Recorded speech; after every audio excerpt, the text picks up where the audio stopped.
Agora, muito interessante, você citou o Ora et Labora, né? Que é uma coisa dos monges, né? Então, a igreja sempre teve isso, né? Uma coisa que eu tinha lido num livro uma vez é que antes de ter a igreja católica, antes de Jesus vir ao mundo, como é que eram as religiões que a gente chama de pagãs, né? As religiões, por exemplo, a religião romana, a religião dos gregos e tal. Eles viam os deuses de um jeito muito alto. Assim, uma coisa que está fora do nosso plano de vida. Então ali eu só vou me comunicar com Deus se eu precisar de um favor sobrenatural, de uma coisa assim... Hoje é muito mais, aspas, normal as pessoas pensarem desse jeito, Exatamente. Né? Ele é uma fórmula de escape. Colocar Deus, tipo, fora da realidade. Fora da realidade. Tipo, muito longe, assim. Mas você pensa, não faz sentido. Para essas religiões até fazia sentido, porque o Deus deles era uma certa entidade mesmo, metafísica e superpoderosa. Né, e tal. Exato, mas o nosso Deus não. Por quê? Porque Jesus, ele vem, ele se encarna, ele nasce num presépio, num celeiro, assim, né? Então, é a primeira vez que uma religião consegue unir o sublime, o céu, os anjos, aquela coisa toda, com o simples. E por que consegue? Porque é real. Porque é real, exatamente. Entendeu? Porque, assim, se você for analisar todas essas religiões, né, não desmerecendo, evidentemente, mas não tem a verdade, a pessoa encarnada, entendeu? E para Deus, né, o humano, no caso, ter o conhecimento de Deus, ele tem que se manifestar na história. Sim. Né? Ele tem que se fazer homem, tem que se dar o exemplo, evidentemente, e um dos maiores exemplos que Cristo deu foi trabalhando também com São José, né, sendo carpinteiro, né, amando o que fazia e certamente oferecendo ao Pai. Sim. Né, aquilo. Então é muito, muito interessante o exemplo em tudo que Cristo nos deixa, né? E é legal você falar de São José, porque aí a gente entra em outro assunto, que é a família, né? Quando eu penso em São José, eu sempre penso família, porque São José é o pai, é o protetor. Se pensar que um homem foi responsável por proteger aquilo que há de mais infinito, aquilo que há de mais sagrado, rico, mais que é tudo, Jesus, sim. Porque ele protegeu, porque quem não se lembra daquele episódio bíblico onde Herodes mandou matar, né, todos os bebês, as crianças, né, nascidos no mesmo dia, e São José fugiu protegendo Jesus e a Virgem Maria, os dois tesouros da igreja, né? Então a gente citou São José e eu já penso, poxa, família. E quando você pensa em família, você pensa Sagrada Família. Por quê? Porque é o modelo perfeito de família, né? E a gente pensa num outro aspecto, tá? Eu também tenho a minha família, mas acontece que às vezes a sua família não pode ser uma família muito boa, pode ser às vezes uma família que você tem os seus problemas. Todo mundo tem problemas em casa. É questão de convivência, pessoal. Então, assim, convivência tem cruzes. Saber lidar. Não existe convivência perfeita. Não tem. Eu e Arthur, a gente já se desentendeu depois já ficou de boa. Normal, eu e Iago também. Porque é uma família. Porque é uma família, que a gente é uma família, que a gente é irmão. E que nos une a igreja. Que nos une a igreja. Cristo. Então, como é que levar para a família? Primeiro, a gente tem que entender a importância da família. Assim, às vezes as pessoas não param para pensar que antes de existir tudo que você está vendo ao seu redor, existiu família. Né? A primeira coisa que existiu é uma coisa intuitiva. A primeira instituição que existiu é a família. Por quê? Foi um momento que um homem decidiu se casar com uma mulher e constituir um grupo de pessoas, né? E isso vem antes de Estado, vem antes de lei, família. Então é o que a gente tem de mais antigo, o que a gente tem de mais sagrado, é o que a gente precisa defender. E a gente vê que o mundo de hoje quer destruir.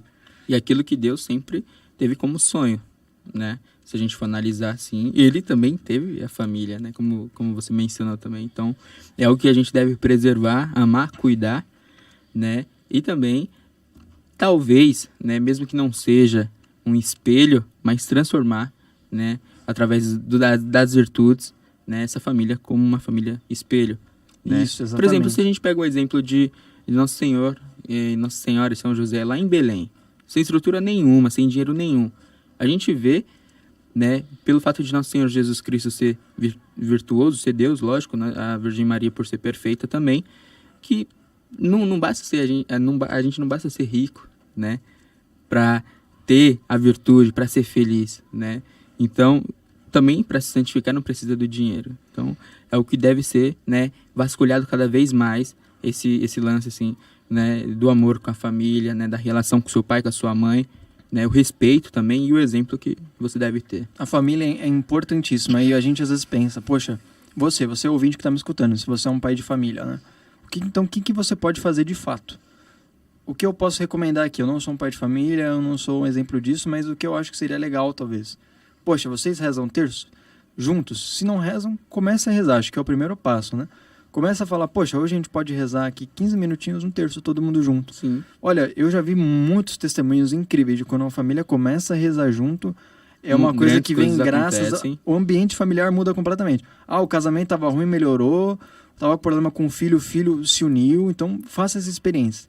Rezem o terço. Rezar o terço em família. Mesmo que não consigam todos os dias, porque é uma experiência nova, às vezes você não consegue, mas vai tentando, né, assim, pelo menos uma vez por semana, né, e vai aprimorando essa relação com a família que com certeza vai melhorar em muito. Se precisar fazer aos poucos e tudo mais. Agora, tem outras situações. Às vezes o que a gente vê muito é briga de casal, né?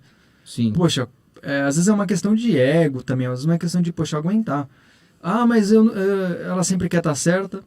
Olha, eu conheço homens que nem católicos, cristãos são, que eles têm a atitude às vezes de simplesmente, não, eu vou fazer silêncio agora, eu não vou querer discutir, tudo bem, ela tá querendo discutir hoje, eu vou fazer um carinho pra ela, eu vou levar um chazinho na cama, então eu vou fazer uma coisa inesperada, vou trazer uma flor pra ela. Tudo isso aí vai enriquecendo, né, de certa forma, o casamento. Eu vou ser carinhoso, eu vou responder com uma palavra de cuidado, eu vou mostrar que lembrei dela durante o dia. Então você acaba respondendo algumas situações chatas com carinho, com amor cristão, fraterno. Porque isso é Deus, né?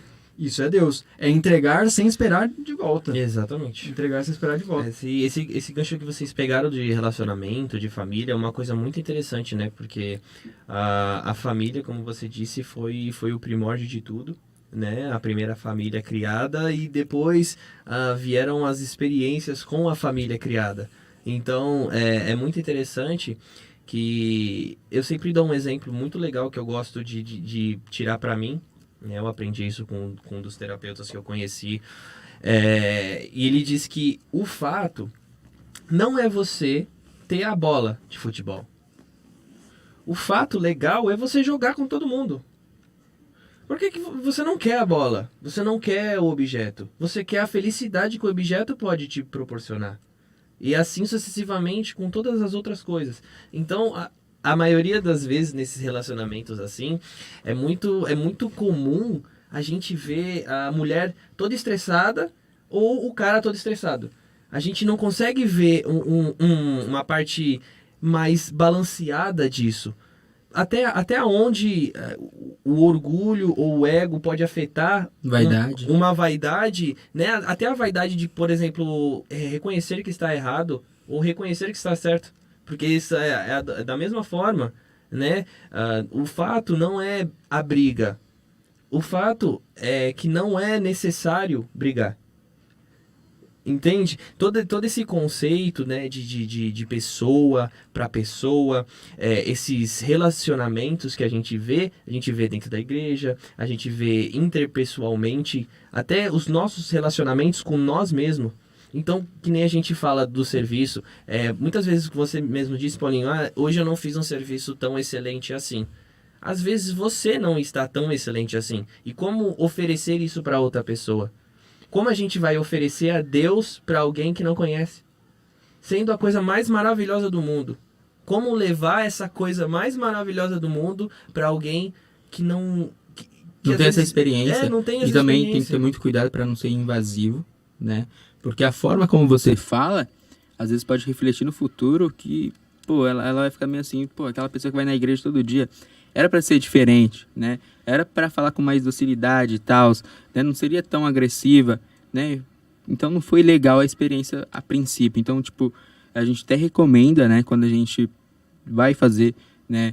Esse tipo de abordagem, né? Um início de amizade e tal, que tem o intuito de trazer a pessoa para Jesus Cristo, a gente não ser invasivo, né? Respeitando aquela pessoa, a liberdade que ela tem e amando, né? E, obviamente, sendo o exemplo, né? E oferecendo as orações também por essa alma.